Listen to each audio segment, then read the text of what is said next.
Dan, dragi gledatelji, dobrodošli na još jedan tutorial do Vusković channela.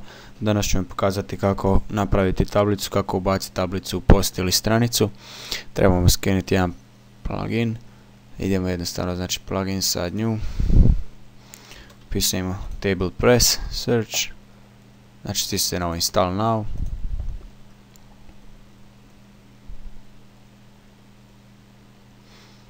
Activate. Kao što vidite, dobili smo ovdje jednu novu karticu. Idemo na add new table. Upišemo ime, evo, tablica. Ovdje ćemo staviti 7 puta 3 add. Evo, to ćemo sada ovdje urediti.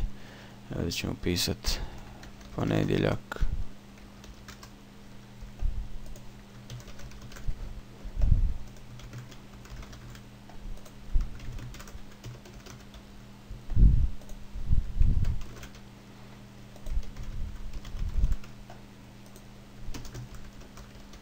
Kao neki raspored.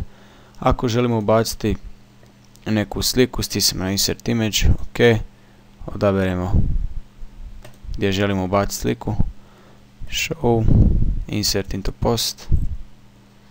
Ovdje ćemo dati još jednu, ovdje ćemo ovu.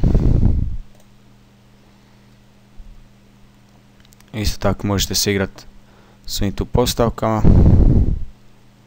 Ćemo pisati prvi dan x plus y jednako z. Evo, možemo ovo sad, kao što vidite, ovaj možemo, znači možemo hide. Isto tako možete i ubaciti još jedan. Vidite, insert, još jedan smo ubacili, pa ćemo ga štititi. Evo, znači stisnite samo na save changes. Sad što nam je bitno, bitan nam je ovaj tu ovo tu, znači ovaj tu kod. Kopirajte ga i njeg ćemo ubacivati u naše stranice. Evo, otvorit ćemo druga stranica. I sad što je bitno, idete na ovaj text editor. Znači text editor. I zalijepite samo taj table ID update. Evo, idemo view page. Evo, kao što vidite, naša tablica je tu, kako smo i napravili. Ovo isto tu možete sve uređivati u onim postavkama, pokazat ću vam kako. Idemo polo na table. Evo, uredit ćemo je. Evo, kao što vidite, ovo tu možemo mijenjati. Ovo isto search.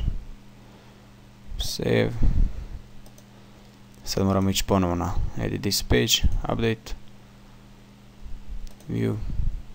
Evo, kao što vidite, više nema searcha ni, znači tu možete sortirati uzlazno, silazno kako želite. Tu je naša slika. Hvala što ste gledali ovaj tutorial, doviđenja.